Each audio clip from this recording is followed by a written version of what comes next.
Pantheon is doomed to fail. I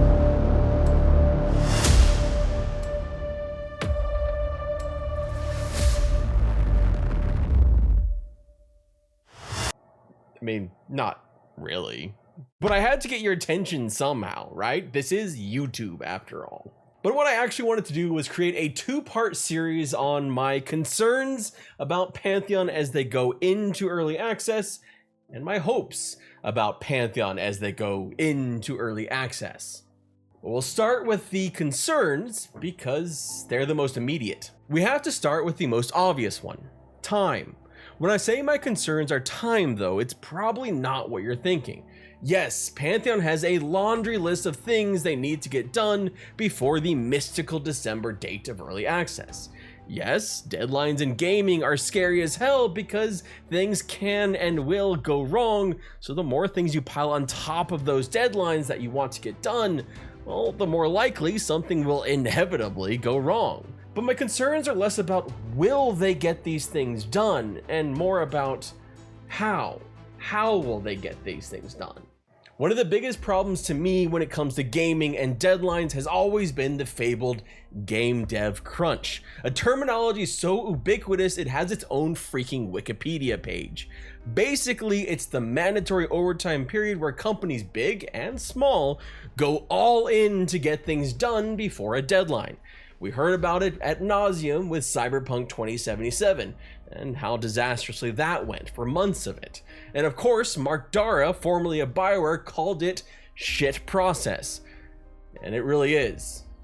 Crunch is kind of shit process. The sucky part of it is it burns up your most finite and important resource, your team.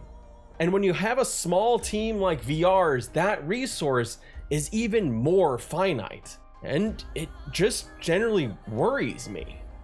Yes, of course it worries me just on the human level of thinking of people overworking themselves towards this goal of just, like this, all this mandatory overtime and all that crap. Just on like a personal level, it worries me just because of, that thing called empathy.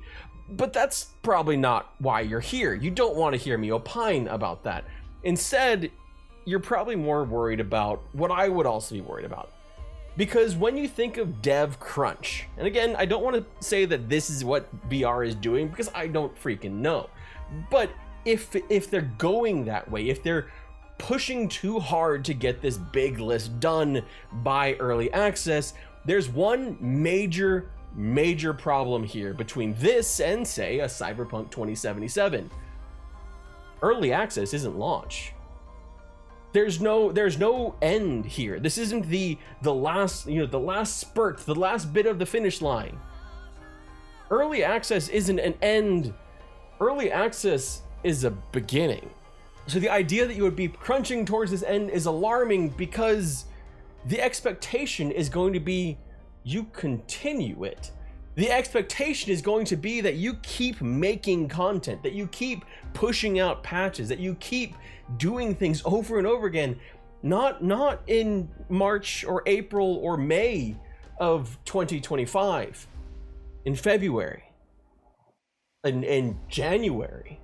That will be the expectation because it's new. You see it with every launch that happens into early access right now. You saw Manor Lords push back against it. You saw articles written about, well, they need to have a plan after early access. And yeah, it does kind of suck. But those are the expectations. Early access is the start of something, not the end. That's why I get nervous about it. I get nervous about that burnout of this small team. I get nervous about even like people leaving the team because they get so burnt out on it. Early access will be a treadmill that they're getting themselves on. If you're running all the way to the treadmill and then you trip on the treadmill, shit's gonna go bad. So I just really hope that VR is taking care of their own. My next concern though, well, it has absolutely nothing to do with VR, or actually maybe a little bit of something to do, but mostly nothing to do with VR. In fact, it actually has to do with us.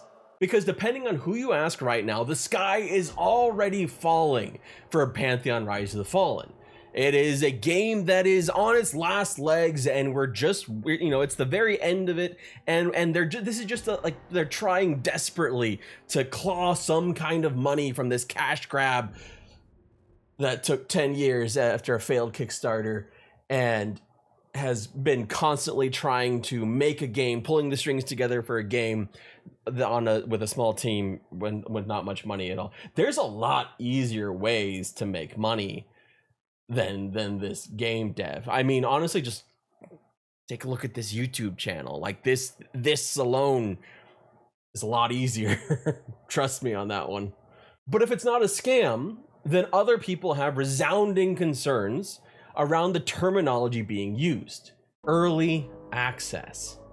These concerns were, of course, amplified very, very recently by the most massive of massive MMOs, World of Warcraft, which used the terminology, incorrectly I might add, because paid premium head start for a new expansion of a 20-year-old MMO sounds even worse than early access.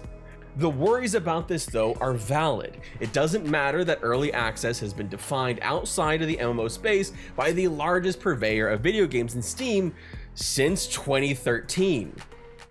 If you're keeping track, that's before Pantheon started development.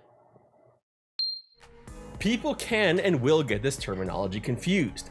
People can and will assume this is a soft launch. But we're also coming off Seasons, a term best associated with god-awful Battle Pass seasonal content that goes away. Trying to explain for the last 6+ months that no, it's not a Battle Pass. No, the content doesn't go away. No, it doesn't have dailies. Honestly, I'll take anything different at this point. If I can just point to Steam early access definition, that's fine with me. But a lot of these concerns come out of fear. They come out of fear of review bombing. They come out of fear of bad press and heightened expectations. Fear that people will hear early access and think, oh, this means the game is ready to play. It doesn't matter if that assumption is wrong, because the burden isn't on the consumer to know that. It's on the company to make it clear. But Pantheon does at least have a bit of a leg up here in 2024, specifically because they aren't alone. PAX Day went into early access earlier this year. Corepunk will be before Pantheon, and even Brighter Shores will also be going into early access later this year. That is 4 different MMOs this year going into early access, using that exact terminology. Hell, even Monsters and Memories, a game that has been linked to Pantheon a lot lately, will also be going into early access just in 2026. Early access, I kind of imagine, will in some cases replace the use of testing phases in games like this that have been used for years, like beta access, the years of beta access that Crowfall went through, or games that have languished in alpha or pre-alpha like Star Citizen, Ashes of Creation, Camelot Unchained, and more. And the reason for it, I think, comes all the way back to this, and their specific definition used to launch on their platform. You want to launch on Steam, that's the terminology you use.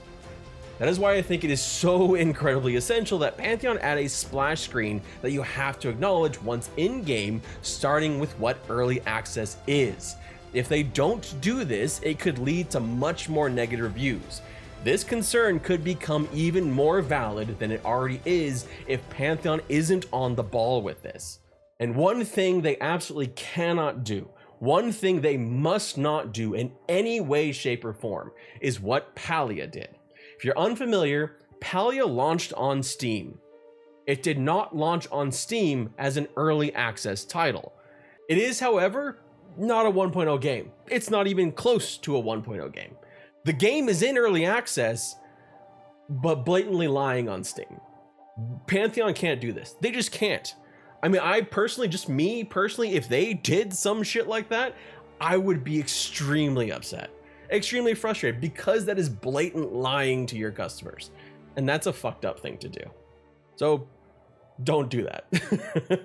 They need to be clear everywhere they can in labeling this as early access. Label it in your press releases. Label it everywhere you are going to be selling this game, whether it's on your website or whether it's on Steam or whether it's Epic or whatever. Label it everywhere. Literally label your game as early access, as a testing phase everywhere you can. I don't think you can really overdo this. I think you can very, very easily underdo it. And that is my biggest concern, that Pantheon will underdo this, that Pantheon will undersell that this is early access, that it won't be clear in enough places. Although, to be fair to them, so far they have been pretty clear that this is an early access testing phases. Just go to Joppa's stream, the creative director of Pantheon, and he will tell you it is an early access thing. Go to the website right now and it makes it clear this is an early access testing phases. I think the main thing I really want to see is at a point of sale, an acknowledgement that this is early access. Don't take people's money until they know that this is early access. And it's not for like a 5-day head start. It's a testing phase. Now this next one, I hope we get clarification on soon. Soon, VR.